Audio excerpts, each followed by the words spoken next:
वो जनसैलाब उमड़ रही थी और उन्होंने अपने हाथों में खजूर की डाली लेकर के पुकारते जा रहे थे, होसन्ना। हम भी करेंगे, होसन्ना होसन्ना होसन्ना होसन्ना।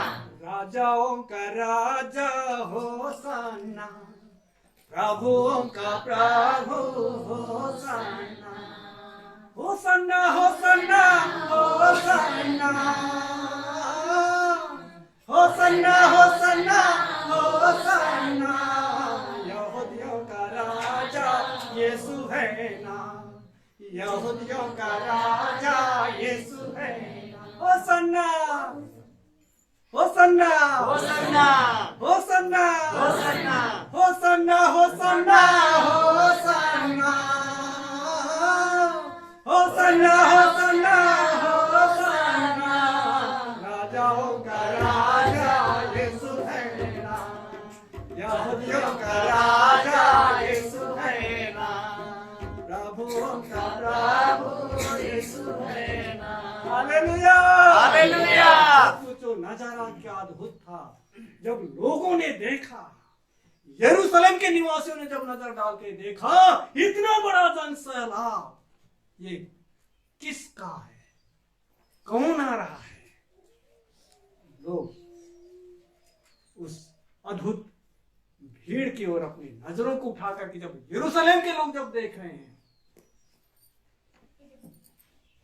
राजाओं का महाराजा जो यहूदियों का बादशाह है, वो गद्दी के बच्चे पर बैठ करके चला आ रहा है।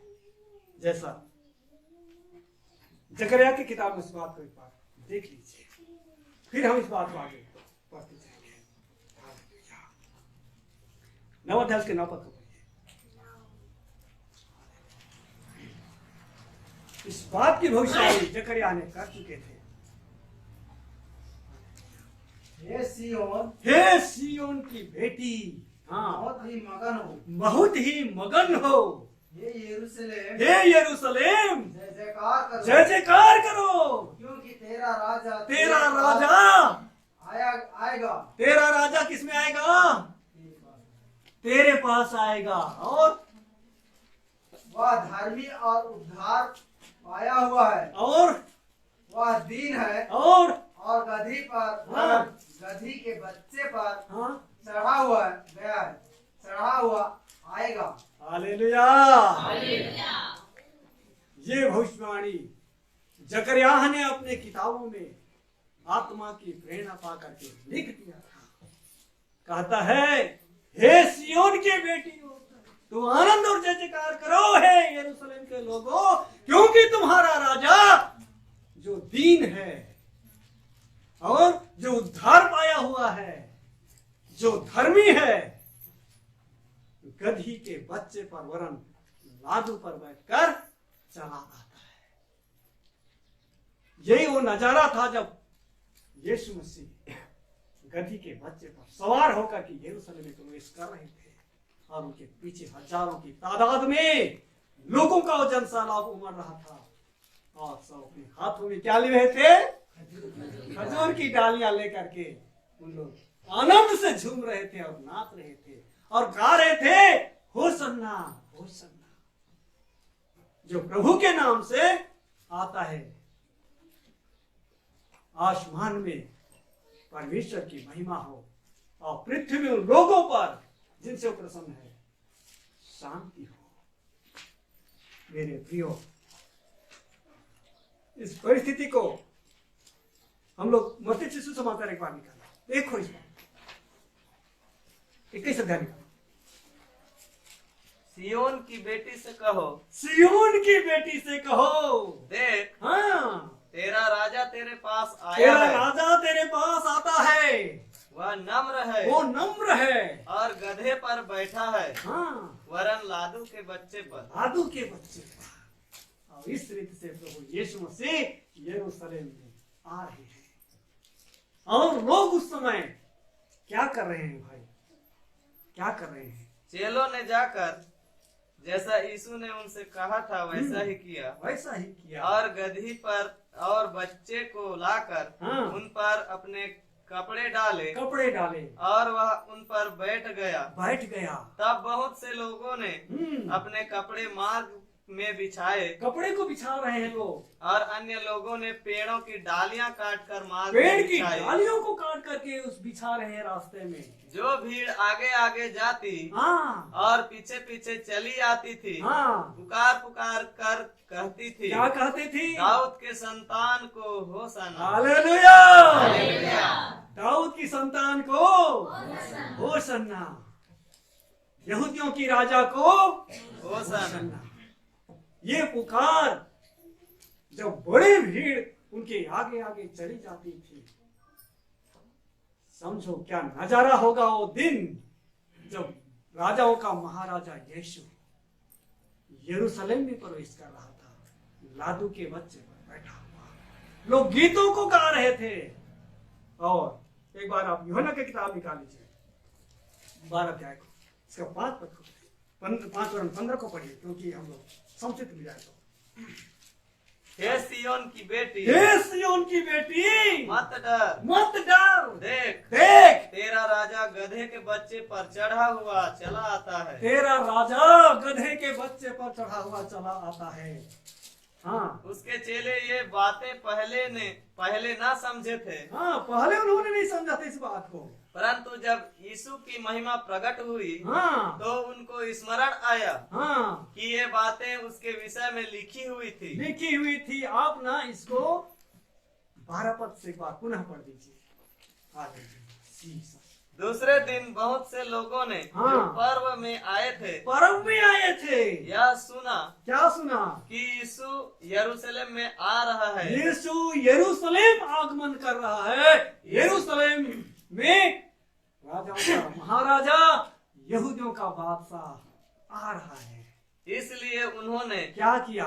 खजूर की डालियां ली खजूर की डालियां को लिया और उससे भेंट करने को निकले, उनसे भेंट करने को दौड़ पड़े और पुकारने लगे, हाँ, होशाना, होशाना, धन्य इस्राएल का राजा, धन्य इस्राएल का बादशाह जो प्रभु के नाम से आता है। हालेलुया।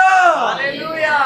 ये घटनाएं मेरे प्रियो प्रभु यीशु मसीह जब यरूशलेम में प्रवेश कर रहे थे तब हुआ, और लोगों ने इस पर शरीक होकर के बड़े उत्साह और उमंग के साथ, जैसे कोई राजा किसी युद्ध में विजय हासिल करके जब घर को आता है तो क्या नजारा होता है। एक बार जब गोलियत को मार करके दाऊद और शाऊल अपने सेना के साथ जब यरूशलेम लौट करके आया, उस समय का नजारा के विषय में थोड़ा कल्पना करके देखो।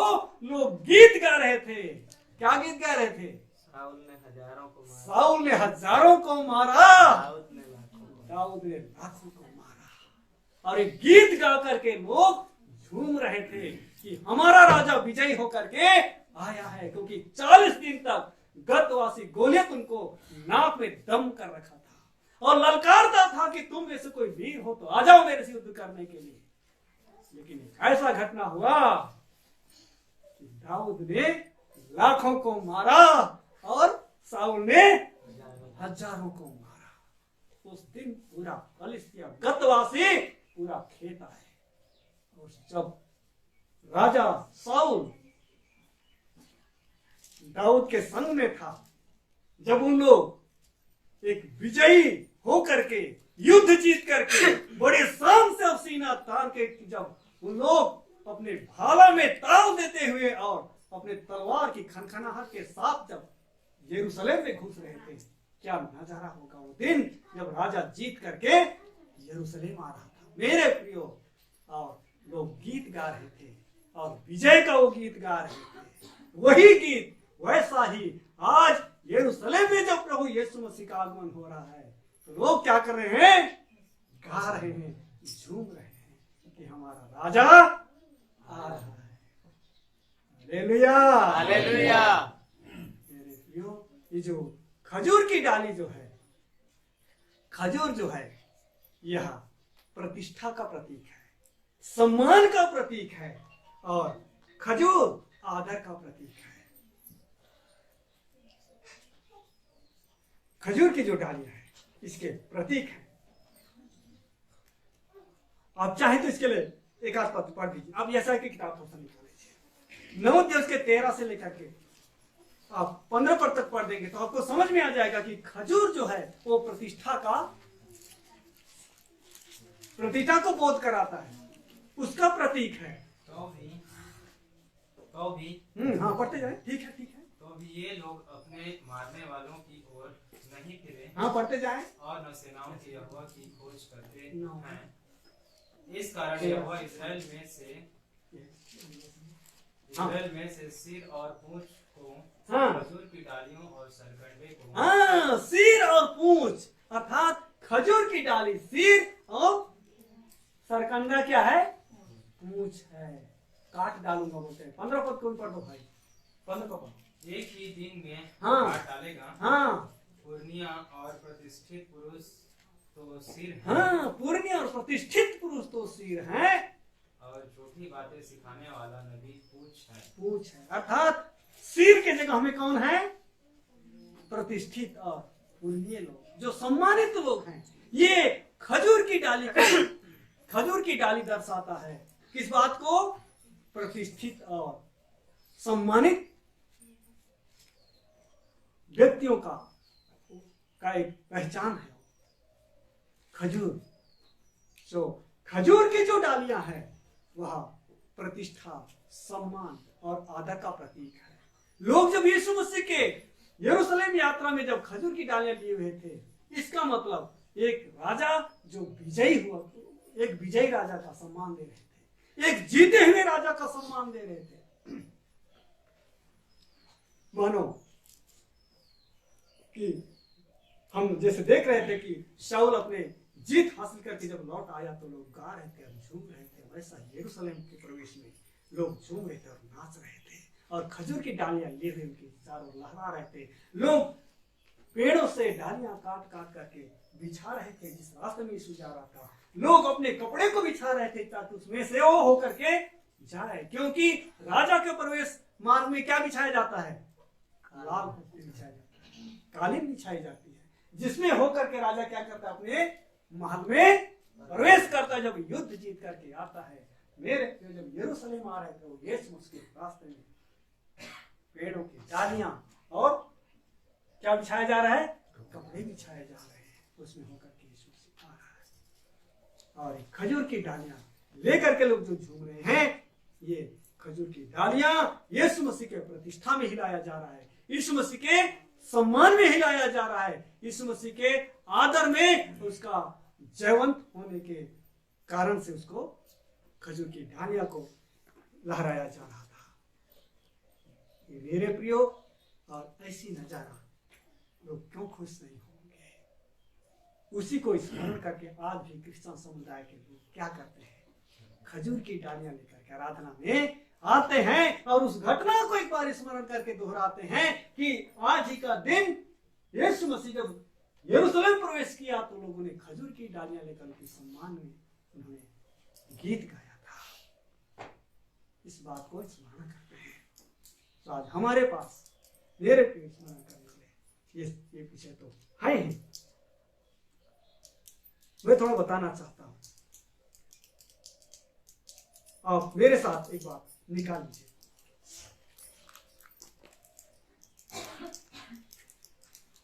यहेजकेल की किताब निकाल लीजिए, 41 अध्याय और उसका अब 18 से पढ़ दीजिए। कुछ बात है जो मैं आपको बताना चाहता हूं।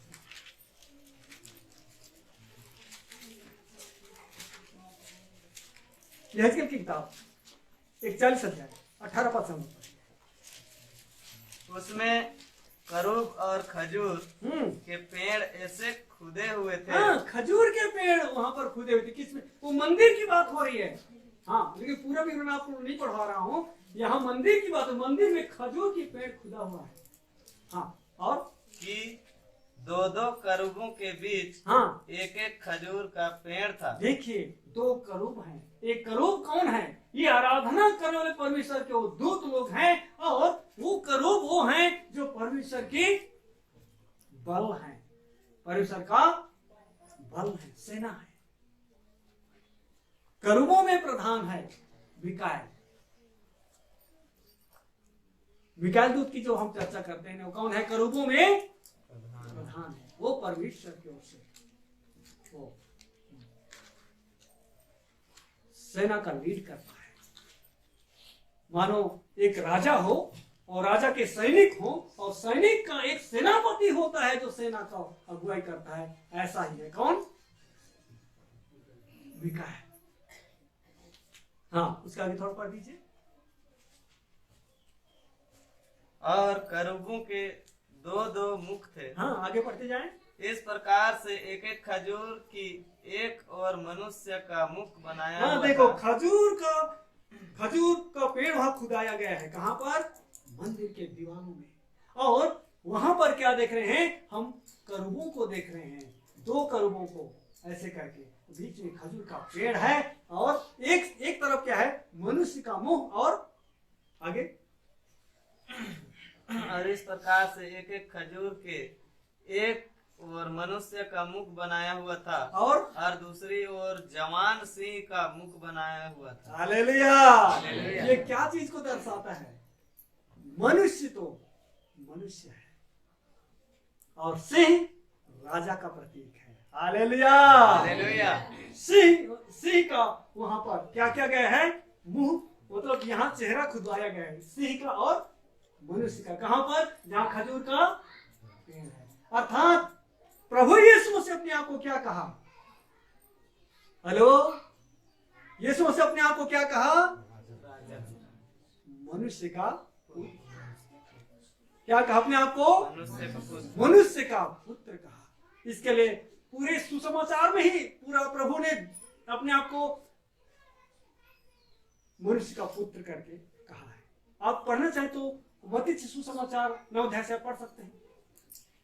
तो खोल दीजिए, थोड़ा जल्दी पढ़िए। मैं बता देना चाहता हूं कि प्रभु यीशु मसीह मनुष्य का पुत्र है। इसलिए मंदिर में जो खजूर का पेड़ खुदाया गया था उसके एक ओर मनुष्य का मुख और एक ओर जवान सिंह का मुख बनाया गया था। तो यहां पर हम देख रहे हैं कि मनुष्य का मुख। पढ़िए। परंतु इसलिए कि तुम जान लो कि मनुष्य के पुत्र को पृथ्वी पर पाप क्षमा करने का अधिकार है। प्रभु यीशु मसीह ने कहा इस मनुष्य के पुत्र को पृथ्वी पर पाप क्षमा करने का अधिकार है। पाप क्षमा करने का अधिकार है। ऐसा तो है।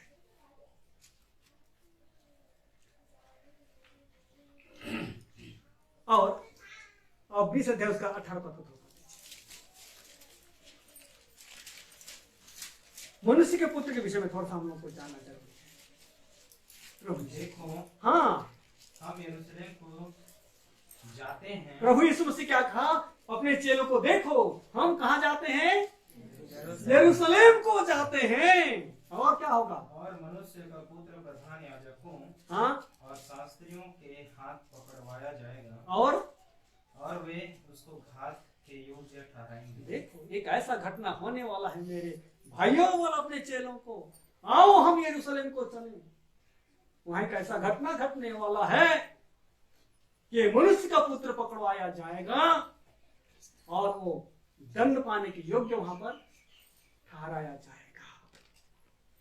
लोग उसको दंड देने के लिए आग्रह करेंगे। ऐसा होगा होता है। अब 12 का 40 को ही पढ़ लीजिए। मत्ती का अपने आप को मनुष्य का पुत्र करके वो संबोधित करता है।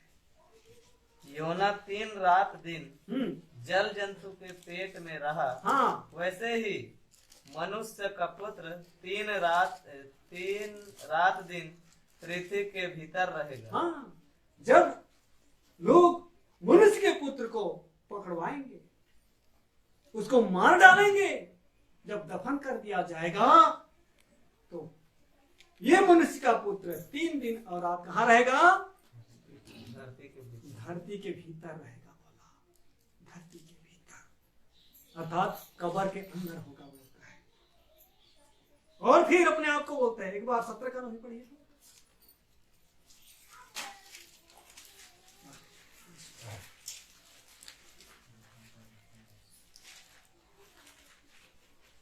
वे पहाड़ से उतर रहे थे।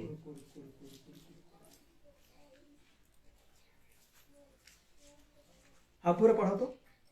तब यीशु ने उन्हें यह आज्ञा दी, क्या दी? जब तक मनुष्य का पुत्र मरे हुओं में से न जी उठे, हाँ तब तक जो कुछ तुमने देखा है, हाँ, इसी से न कहना। ये मनुष्य का पुत्र जी उठेगा। हालेलुया। क्या कहा? आओ, अभी हम कहाँ जा रहे हैं? यरूशलेम जा रहे हैं। और ये मनुष्य का पुत्र पकड़वाया जाएगा और दंड के योग्य ठहराया जाएगा, मारा जाएगा, और जब गाड़ा जाएगा 3 दिन रात पृथ्वी के भीतर होगा, और जब जी उठेगा, ये मनुष्य का पुत्र जीवित होगा। 19 का 28 पढ़ दीजिए।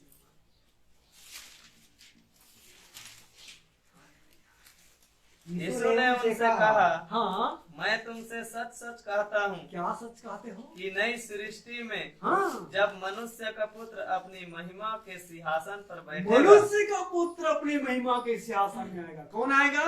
यीशु मसीह। हाँ, मनुष्य का पुत्र बोले अपने आप को। जी उठने से पहले भी अपने आप को मनुष्य का पुत्र कहा, और जी उठने के बाद जब महिमा में आएगा उस समय के लिए भी बोल रहा है कि मनुष्य का पुत्र अपनी महिमा में आएगा। अर्थात जो मंदिर के दीवार में जो चित्र बनाया गया था खजूर का पेड़ का, उसके एक तरफ जो मनुष्य का चित्र बनाया गया था, मनुष्य का चित्र नहीं, मनुष्य का चेहरा खोदा गया था, मनुष्य का चेहरा खोदा गया था। अर्थात यीशु मसीह कौन है? मनुष्य का पुत्र है। इस बात के लिए उसका एक प्रतीक चिन्ह है, मंदिर में उस समय खोदा गया था जिसमें यीशु मसीह का जन्म भी नहीं हुआ था धरती में। और एक साइड में क्या खोदा गया था? जवान सिंह का। सिंह केवल नहीं बोलेंगे, वहां क्या बोलेंगे? जवान सिंह। और जवान सिंह के साथ कौन मुकाबला करेगा? क्या वो अपने आहेर को पंजों से छूटने देगा? जिस पर वो धावा बोलता है जवान सिंह, उस आहेर को वहां अपने कब्जे में ले लेता है। जवान सिंह की यही खासियत, इसीलिए तो जवान सिंह का वहां पर बनाया गया है। ये तो केवल सिंह का बना देते बस। सिंह तो बूढ़ा और बच्चा भी हो सकता है, लेकिन बूढ़ा और बच्चा सिंह अहेर को गंवा भी सकता है ना, गंवा भी सकता, लेकिन जवान सिंह, इस बात के लिए जवान सिंह को वहां पर रखा गया है कि वो विजयी है। कैसा है? और सिंह तो राजा का प्रतीक है। किसका प्रतीक है? राजा का प्रतीक है। राजा का प्रतीक है सिंह। अब एक बार पहला राजा की नाम निकालिए, 10 अध्याय उसका 18 पद को पढ़िए।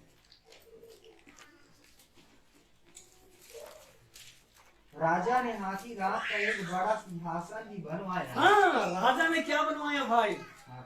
हाथी दांत का एक बड़ा सिंहासन, भव्य सिंहासन बनवाया और उत्तम कुंदन से मढ़वाया। उसको, उस सिंहासन को उत्तम प्रकार के कुंदन से मढ़वाया, उसमें जड़ दिया, कुंदन को जड़ा। इसमें सिंहासन में उत्तम कुंदन से जड़ा राजा ने एक सिंहासन। 20 पद को पढ़ेंगे, पढ़ दीजिए। और 6 सीढ़ियों के दोनों ओर एक एक सिंह खड़ा हुआ बना था। हाँ, सिंह खड़ा हुआ बना था। आगे कुल 12 सिंह बने थे। अरे दूसरे जानवर को भी नहीं बनाते, गैंडा को बना देते, तो हाथी को बना देते। थोड़ा सा तगड़ा वाला है, इसका बॉडी बिल्डर्स देखोगे तो शेर का बॉडी और हाथी के बॉडी में फर्क है कि नहीं है? बहुत फर्क है भाई। लेकिन शेर के सामने हाथी भी थर्राता है, शेर के सामने गंडा भी थर्राता है, और बड़े बड़े जानवर हैं, लेकिन शेर का वहां पर बनाया गया। शेर राजा का प्रतीक है। अब एक बार दूसरी टेस्ट की किताब निकालो, 9 अध्याय से 17 पद।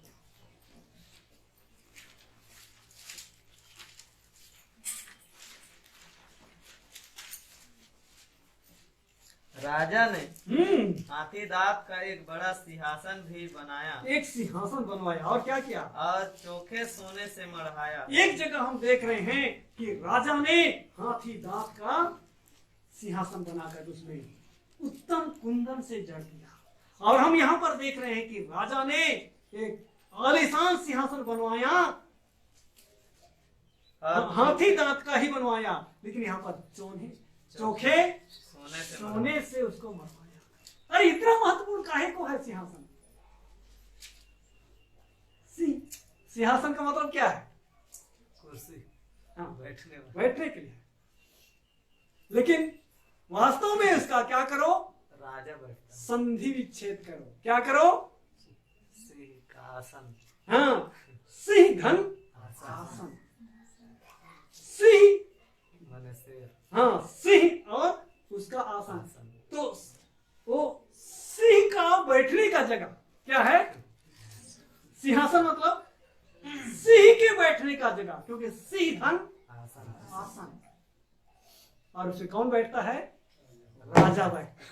Hallelujah, hallelujah. ये सिंह जो है राजा का प्रतीक है, इसलिए वो सिंहासन पर विराजमान होता है। सिंहासन पर विराजमान। पहले इतिहास में एक बार 29 अध्याय उसका 23 पद भी कोई पढ़ दीजिए।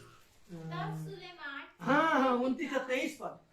दाऊद के स्थान पर राजा होकर यहोवा के सिंहासन पर विराजने लगा। सिंहासन पर विराजमान हुआ। कौन हुआ? राजा।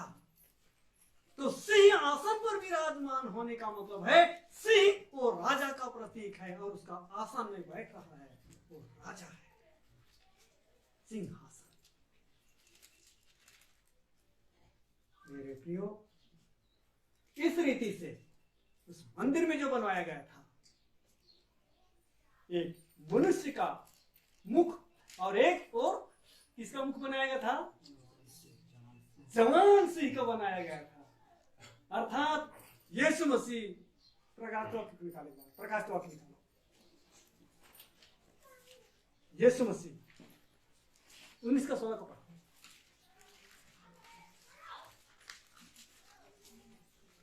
उसके वस्त्र और जांघ पर यह नाम लिखा है। वस्त्र और जांघ में लिखा हुआ है। कहाँ कहाँ लिखा है?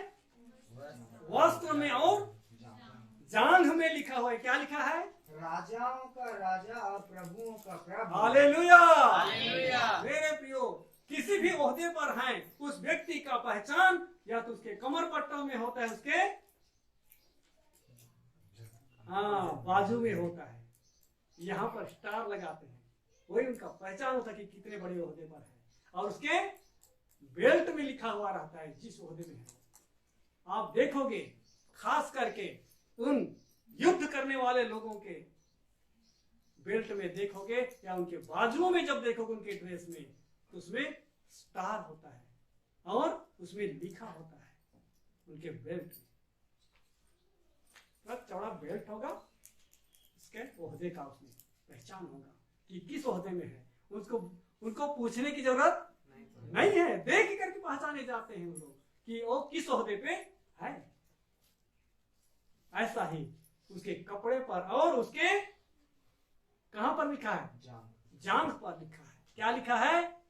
राजाओं का राजा और प्रभुओं का प्रभु यीशु मसीह है। इसीलिए तो